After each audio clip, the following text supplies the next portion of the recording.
जय हिंद दोस्तों, स्वागत है सभी का हमारी एक और नई वीडियो में। दोस्तों आज के इस वीडियो में बात करेंगे मधुमक्खी के दोस्तों जीवन चक्र के बारे में बात करेंगे। जी हाँ दोस्तों, आपने सही सुना, मधुमक्खी के जीवन चक्र के बारे में बात करेंगे। ठीक है, तो दोस्तों वीडियो पर बने रहिएगा। वीडियो को शुरू करते ही बिना किसी देरी के तो सबसे पहले मैं आप सभी को बता दूँ, मधुमक्खी के जीवन चक्र के साथ साथ उसके साथ मैं क्लासिफिकेशन भी दिखूंगा, क्योंकि दोस्तों क्लासिफिकेशन भी जरूरी है। क्योंकि दोस्तों अगर आप बोर्ड एग्जाम में आप क्लासिफिकेशन यानी वर्गीकरण भी लिख लेते हैं तो दोस्तों बहुत ही बढ़िया है। ठीक है, क्योंकि दोस्तों अगर आपका जो कॉपी रहेगा वो एग्जामिनर अच्छे से चेक करेगा तो दोस्तों वर्गीकरण आप लिखे रहेंगे तो दोस्तों आपको अच्छे से अच्छे मार्क देने की दोस्तों कोशिश करेगा। तो दोस्तों मैं आप सभी को यही बताऊंगा कि बोर्ड एग्जाम में आप क्लासिफिकेशन यानी वर्गीकरण लिखने की कोशिश जरूर कीजिएगा।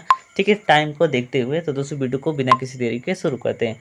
सबसे पहले देख लेते हैं वर्गीकरण में जगत के बारे में। तो दोस्तों जो मधुमक्खी हमारी होती है वो दोस्तों हमारे उसका जो जगत होता है वो एनीमिलिया होते हैं, और इसका जो आधा जगत होता है वो यूमेटोजोआ होता है। आप सभी लोग देख सकते हैं, मैं आप सभी को पीडीएफ भी प्रोवाइड कर दूंगा, चिंता करने की आवश्यकता नहीं है। ठीक है, इस प्रकार से अब इसके बाद मैं खंड देख लेते हैं। दोस्तों जो इसका जो खंड होता है वो होता है यूसिलोमेटा होता है।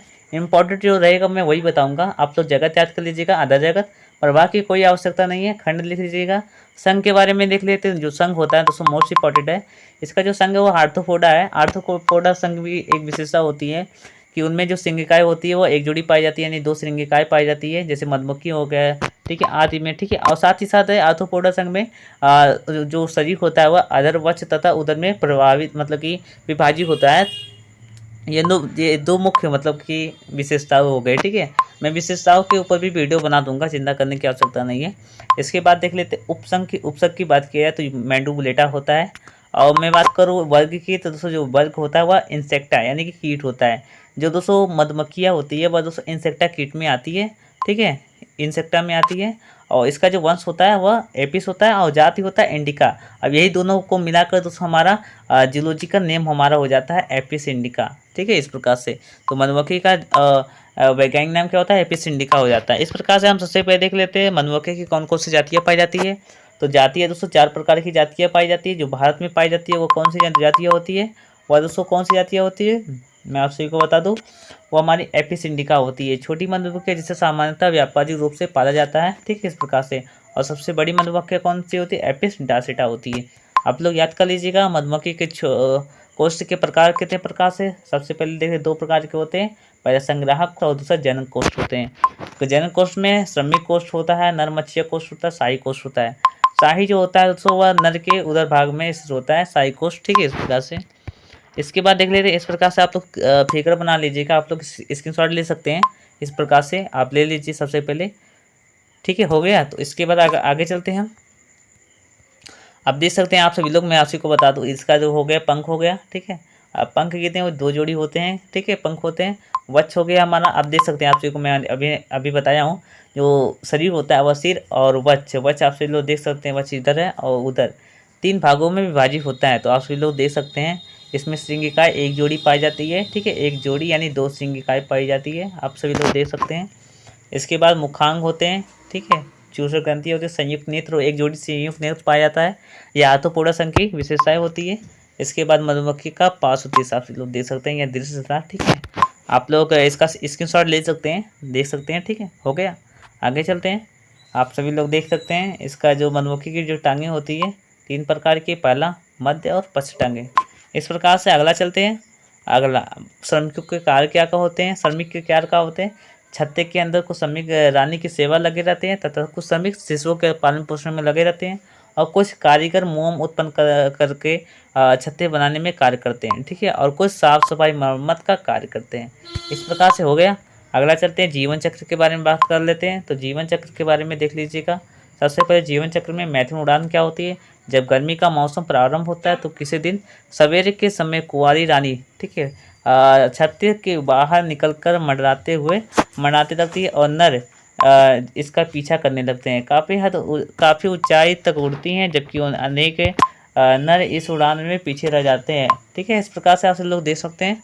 तो इस प्रकार से थोड़ा अजीब है, बट आप लोगों को पढ़ना है। इस क्रिया में से अंतिम रूप से साथ उड़ने वाला नर, ठीक है, मच्छी का राजकुमार बनकर रानी से वायु में ही जोड़ा बनता है तथा मैथुन करता है, ठीक है। जब मैथुन क्रिया समाप्त हो जाती है तो दोनों भूमि पर गिर जाते हैं। तो यानी इसका मतलब कि एक ही मैथुन होते हैं, एक ही मतलब नर मैथुन करते हैं, ठीक है। इस प्रकार से आप सभी लोग देख सकते हैं।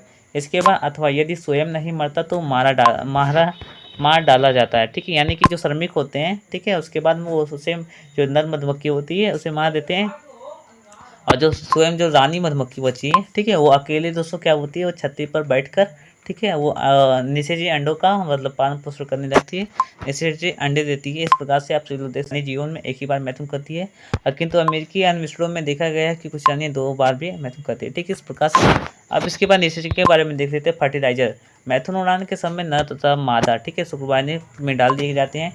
इसे बोलते हैं स्पेक्ट्रो पोस्ट बोलते हैं। इसे शुक्राणु निकाल कर अंडों का निषेचन करते हैं। कुछ अंडे अनिषेची भी रह जाते हैं जो अनिषेचनजनक या फिर मधुमक्खियों में विकसित होते हैं। अब इसे मैं बात करूं कि ये जो होते हैं ये बंद मादा होते हैं, जिसे मैं बोलता हूँ श्रमिक मधुमक्खियाँ बोलते हैं, ठीक है। इस प्रकार से आप लोग कमेंट कीजिएगा, ठीक है, पसंद आ रहा हो वीडियो।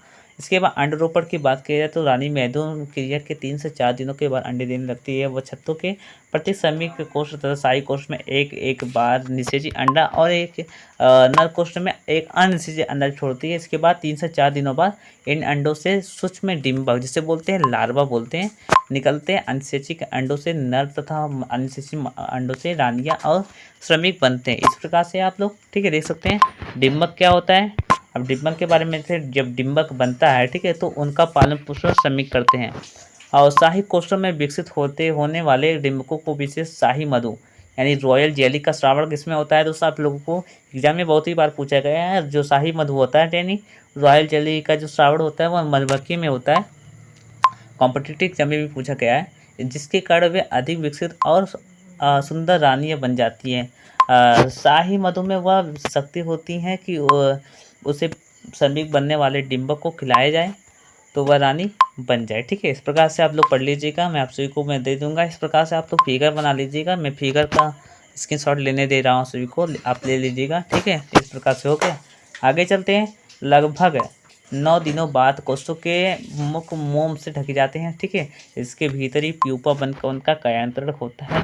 प्यूपा के ऊपर महीन रेशमी कोए होते हैं, यानी कुछ बोलते हैं कोकुन हम बोलते हैं, ठीक है। इस प्रकार से आप लोग पढ़ लीजिएगा, मैं आपसे को पीडीएफ दे दूंगा। अंडे के परिवर्तन के बाद लगभग 18 दिनों पश्चात श्रमिक बन जाते हैं। 21 दिनों पश्चात नर यानी नर को बोलते हैं इंग्लिश में ड्रोन्स बोलते हैं, तथा 13 दिनों पश्चात रानियां बन जाती है। जो रानी मधुमक्खी होती है दोस्तों, वो केवल जब अंडों से जब केवल रानी मक्खी जो सबसे प्रथम निकलती है, ठीक है, वह रानी मधुमक्खी क्या करती है, जो सब अंडे होती है उन अंडे को फोड़ देती है, ठीक है।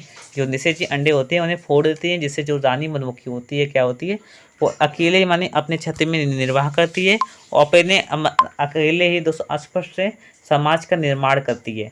यानी दोस्तों जो रानी मधुमक्खी होती है वो केवल में छत्तों में जो दोस्तों एक ही पाई जाती है। आप सभी लोग देख ही सकते हैं, जो छत्ता होता है मधुमक्खी का उनमें दोस्तों केवल एक ही रानी पाई जाती है, ठीक है। तो एक ही रानी दोस्तों क्या करती है, जीवन निर्वाह करती है एक छत्ते में। और उसके बाद दोस्तों मैथुन क्रिया करने के बाद दोस्तों वो भी मर नहीं जाती है, ठीक है। उसके बाद दोस्तों मैथुन क्रिया करने के बाद फिर निषेची और अनिषेची अंडे देती है, और अंडे देने के बाद क्या करते हैं, फिर वही उसके बाद निकलते हैं अंडे से दोस्तों जो पहले जो रानी मधुमक्खी निकलती है वो क्या करते हैं, जो रानी मधुमक्खी निकलती है वही जीवन का जो समाज होता है, ठीक है, मधुमक्खी का, उस पर निर्वाह करती है, ठीक है। इस प्रकार से आप लोग पढ़ लीजिएगा। दोस्तों इस प्रकार से आप लोग पढ़ लीजिएगा मधुमक्खी